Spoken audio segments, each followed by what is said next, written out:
Hey everybody, welcome back to the Old Swedes Farm. It's Rich and Holly. Wanted to do an end of the season kind of recap, a look back at our vegetable garden, what worked, what didn't work, just some tips and things that we learned and things that we want to do for next year, some improvements. First off, let me talk about the biggest hurdle, and that was Mother Nature. I looked for our growing season is kind of June 1st to October 1st. So we get 4 months in there to grow everything. Our last frost is right around near mid-May to June 1st, and our first frost in our place averages right around October 1st. So 4 months. During those 4 months, we should have 16.33 inches of rain. We got 6.7 inches of rain this year. It was a dry year. Mother Nature was not a big help to us. June 1.68, July 2.41, and almost all of that fell within 2 days over a 3-day period. It was nuts. August 2.3, September 0.23 inches. Yeah. It was nothing. I think the biggest rain we had in the month of September was like 0.18. There was just nothing coming. So anyways, enough complaining about Mother Nature. She gave us many, many, many sunny days. So now the good news, we harvested 3,348 pounds of produce this year, with keeping notes on what we brought in, the weight of it, this and that, added it all up, 3,300 pounds. Now, if we look at what is edible produce, I will take out the pumpkins, 460 pounds of pumpkins. So we're right around 2,900 pounds of produce. Good job.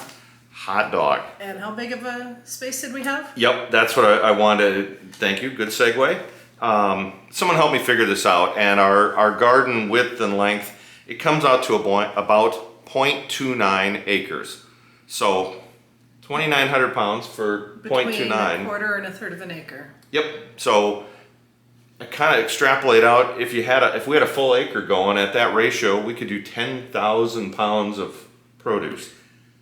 It's nuts. I mean, just squash. We had about 900 pounds of squash. Tomatoes, we had roughly 420 pounds of tomatoes. It was absolutely over the top. Some things just took off this year, and then others just didn't for us. Like we had 2 different kinds of beans. I had the yellow and the green beans, and the yellow just went absolutely nuts, and the green beans just didn't give us much. And the beans accounted for about 30 pounds. Yeah. And they're not heavy to start with. Green peppers, 262 pounds of green peppers. That's got to be a new county record or something. 2 wheelbarrows full? It's nuts. It's nuts.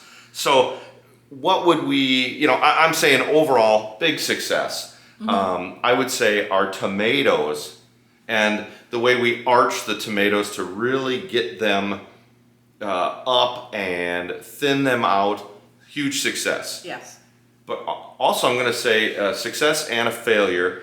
Failure along with Mother Nature, I wasn't good at watering the tomatoes every day. And tomatoes need water every day.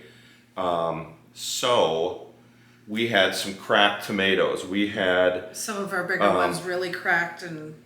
Yep.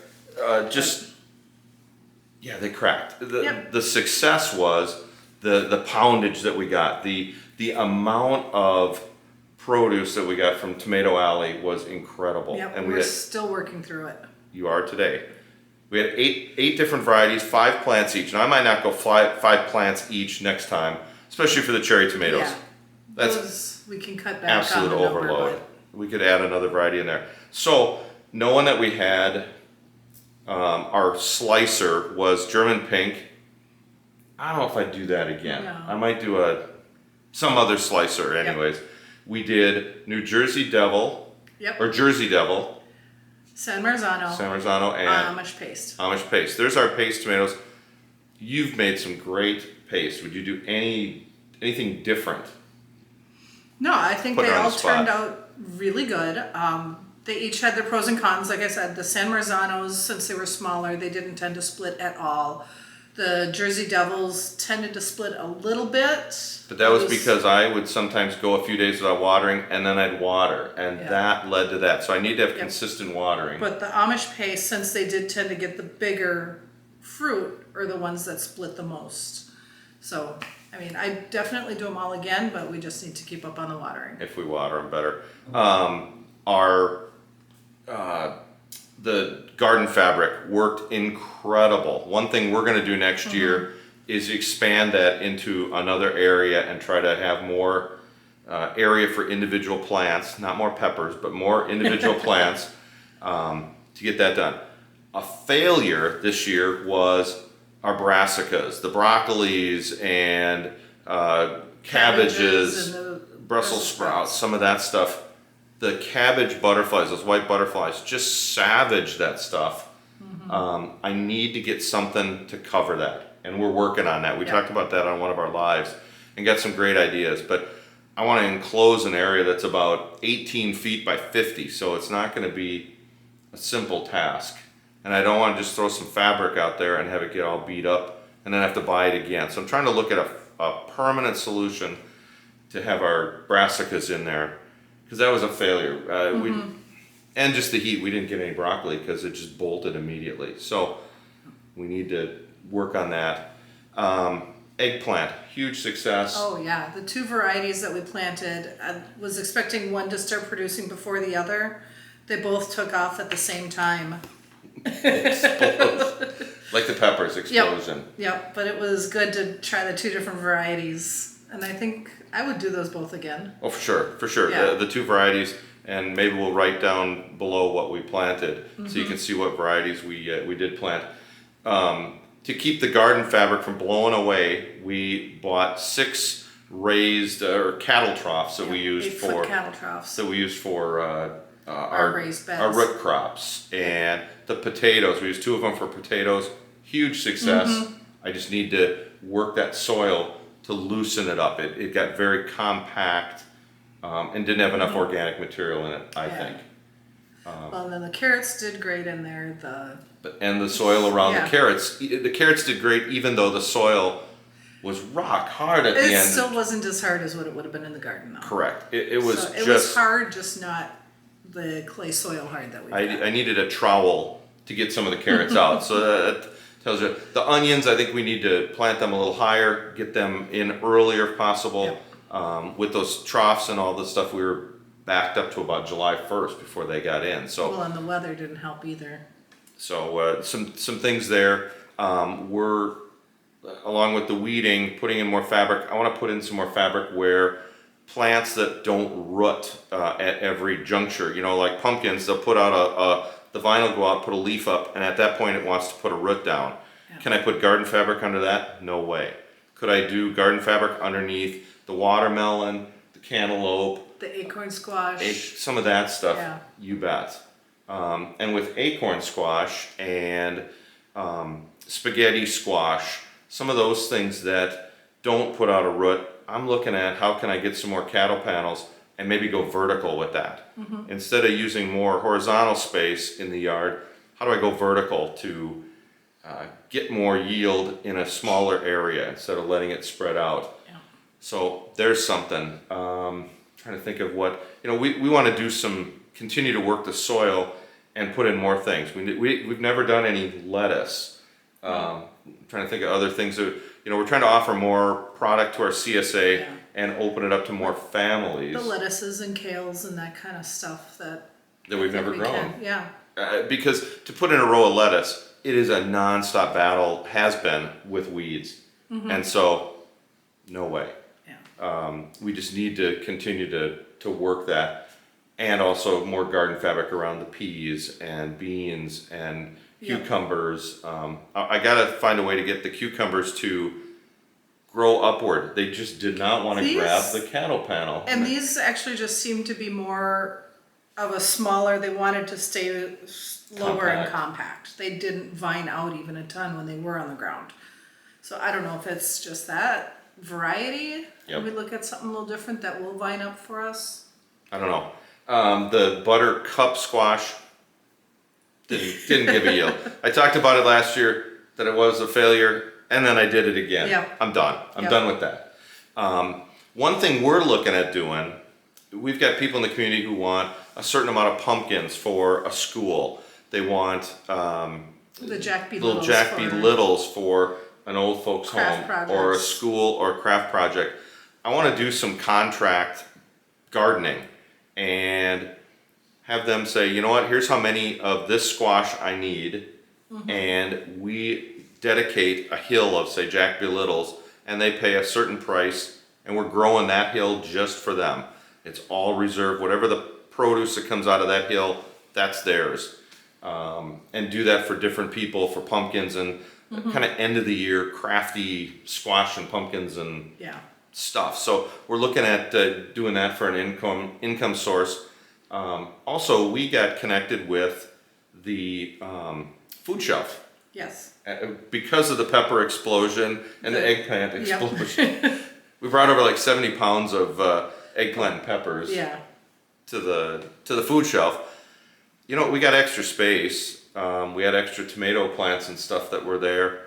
We need to have, if we've got extra plants, have a separate garden that is nothing for but for the food shelf. Yeah.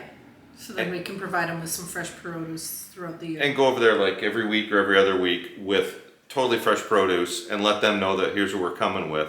You know, if we've got a ton, we've got more peppers downstairs than we could ever use in a couple years probably. So if we plant for our CSA families and then a few more plants for the Yeah. food shelf, Yeah. I think we're right on. Yep. And also this year we planted extra plants, tomatoes especially, for the chickens. A chicken garden. The produce is nothing but, you know, when it's extra plants, instead of throwing them out, plant them somewhere and use that only for the chickens. They love treats and it's good for them and it supplements their stuff, and like tomatoes, those Oh. nutrients are gold for them. So. Yep. And it's one of their favorite treats. Yep, and we've got extra space. You know, you could throw a couple of tomato plants. The hard part is, it's going to lead into my next thing, is watering. It's just Yeah. getting water to all those plants if Mother Nature decides to not help again. That was discouraging. Yep. We need to figure out, An irrigation system Yeah. to get water out to our plants so we're not out there physically 2 hours a night, laying water down on every plant. that we can go for a long weekend to a friend's cabin, have Yeah. someone watch the girls, and we don't worry that everything's going to be parched by the time we Yeah. get back.